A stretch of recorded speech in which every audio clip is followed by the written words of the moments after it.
जो रोज़े औरतों के छूट जाते हैं तो क्या उनकी क़ज़ा देना लाज़िम है, और अगर लाज़िम है तो उन रोज़ों की क़ज़ा कैसे दी जा सकती है? रमज़ान के 30 रोज़ों में अगर उनके रोज़े 3-4 मिस होते हैं ईद के बाद या जब भी वो चाहें तो दीगर दिनों में वो उसकी क़ज़ा करेंगे, उनकी क़ज़ा लाज़िम है।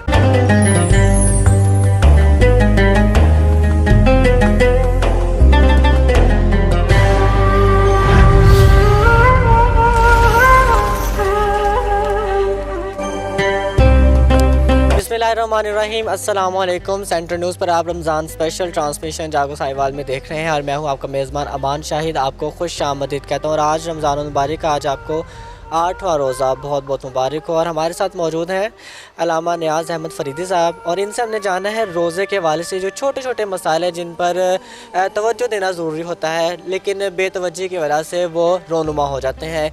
हमने इन मसाइल पर बात करनी है। और अल्लामा साहब, सबसे पहले आपको हम खुश आमदीद कहते हैं प्रोग्राम में। कैसे हैं आप? अल्हम्दुलिल्लाह सुम्मा अल्हम्दुलिल्लाह, अल्लाह पाक का बेहद एहसान है। रमज़ान शरीफ के पकीज़ा लम्हात हैं, वैसे ही मोमिन के लिए खुशियों के लम्हात हैं। शुक्र अल्हम्दुलिल्लाह। सबसे पहला जो सवाल है ना, वो तो बिल्कुल एक जनरल सवाल है कि क्या रोज़े की हालत में इंजेक्शन लगाना, ड्रिप लगवाना और क्या ये सब कुछ, इससे रोज़ा तो नहीं टूटेगा या इस पर रोज़े की सेहत पर कोई असर तो नहीं पड़ेगा? जहाँ तक ज़रूरत की बात है ना जी, अगर डॉक्टर एक स्पेशलिस्ट डॉक्टर है और वो आपको रिकमेंड करता है कि जी इसके अलावा चारा ही नहीं है, आप इंजेक्शन लगवाएं, तो शरई तौर पर उसकी इजाज़त है। उसमें ये तकसीम नहीं है, बाज़ लोगों ने जो है ये तकसीम की है कि अगर इंजेक्शन जो है वेन में लगाया जाए तो उससे रोज़ा, उसके बारे में रोज़े के बारे में उन्होंने तहफ़्फ़ुज़ात का जिक्र किया है, लेकिन ऐसा नहीं है। जो हमारे लेटेस्ट उलमाए कराम हैं, जो जदीद तहक़ीक़ है ना, वो यही है कि रमज़ान शरीफ के मुक़द्दस महीने में अगर आपको कोई स्पेशलिस्ट डॉक्टर रिकमेंड करता है कि इंजेक्शन के बगैर गुजारा नहीं है तो आप लगवा सकते हैं। इनमें शरई तौर पे कोई हर्ज नहीं है किसी किस्म का। अच्छा, इसी से रिलेटेड एक और सवाल है कि क्या रोज़े की हालत में ब्लड डोनेट करने से या ब्लड टेस्ट करवाने से रोज़ा तो नहीं टूटेगा? अगर कोई रोज़े के अलावा आसानी से बंदा अवेलेबल है तो फिर तो उसका सहारा लेना चाहिए। अगर एक ऐसा आदमी है कि वो रोज़े में है और ब्लड जो है वो मैच भी उसी का कर रहा है और मरीज़ को एमरजेंसी ज़रूरत भी है उसकी, तो फिर शरई तौर पर उसमें कोई हर्ज नहीं है किसी किस्म से। इससे रोज़ा नहीं टूटता। वो ब्लड टेस्ट करें, उसके वो ब्लड डोनेट करें, निकाल के उसको लगा दें, इसमें कोई शरई तौर पर किसी किस्म की कोई हर्ज नहीं है। ब्लड देने से रोज़ा नहीं टूटता। अच्छा, ये बताइएगा कि रोज़े की हालत में भूल चूक कर अगर कुछ खा लिया जाए तो इससे क्या इम्पेक्ट पड़ेगा रोज़े पर? देखें जी, इससे रोज़ा तो नहीं टूटता, लेकिन रोज़ा फ़र्ज़ है और हमें ना हमारे लोगों को इस चीज़ पे फोकस करना चाहिए, फ़र्ज़ की अहमियत को समझना चाहिए। देखें, अगर कोई शख्स खुदा न खास्ता सारी ज़िंदगी एक रोज़ा छोड़ देना, वो सारी ज़िंदगी भी रोज़े रखता रहे तो वो उस एक रोज़े के सवाब को नहीं पहुँच सकता।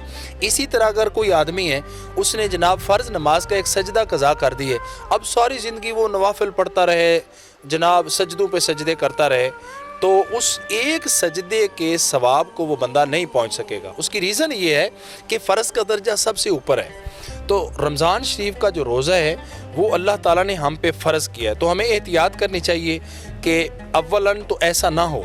अगर खुदा न खास्ता भूल चूक कर ऐसा हो जाता है तो फिर शरई तौर पर रोज़ा नहीं टूटता, इसमें कोई अर्ज नहीं है।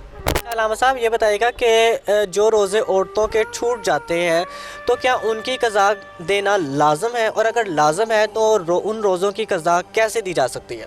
हाँ, शरई तौर पर नमाज की तो उसमें कंसेशन है कि वो नमाज़ें तो बाद में नहीं लुटाई जाती उनकी, लेकिन रोज़ा चूँकि साल के बाद फ़र्ज़ होता है 30 रोज़े, तो इसमें यह है कि अगर इन दिनों में रमज़ान के 30 रोज़ों में अगर उनके रोज़े 3-4 मिस होते हैं तो ईद की बाद जो है, ईद के बाद या जब भी वो चाहें तो दीगर दिनों में वो उसकी क़ज़ा करेंगे, उनकी क़ज़ा लाज़िम है।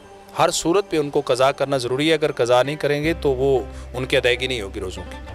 अच्छा अल्लामा साहब, आपने ईद के बाद रोज़े रखने की बात किया कि क़ज़ा दी जा सकती है, लेकिन कुछ लोग शवाल के भी कुछ रोज़े रखते हैं, तो उनका क्या शरई हैसियत है? देखें जी, शवाल के रोज़े वो नफली रोज़े हैं, वो अगर आप रखेंगे उनकी फजीलत है, आपको सवाब मिलेगा। लेकिन सबसे बेहतर ये है कि जो रोज़े आपके क़ज़ा हुए हैं ना, पहले आप उनकी क़ज़ा करें, पहले वो ज़रूरी हैं, पहले वो कर लें, उसके बाद फिर रखते रहें, जितने भी रखते रहें। बहुत बहुत शुक्रिया। आज के प्रोग्राम में हमारे साथ अल्लामा नियाज़ फ़रीदी साहब मौजूद थे और रोज़े के हवाले से जो स्पेसिफ़िक मसाइल है, जिन जो छोटे छोटे मसाला जिनका हमें नॉलेज में रखना बहुत ज़रूरी होता है, इस हवाले से आज के प्रोग्राम में हमने गुफ्तगू की है।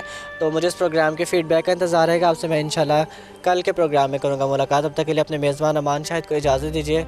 अल्लामा साहब बहुत शुक्रिया आपका। रमज़ान मुबारक। अल्लाह हाफ़िज़।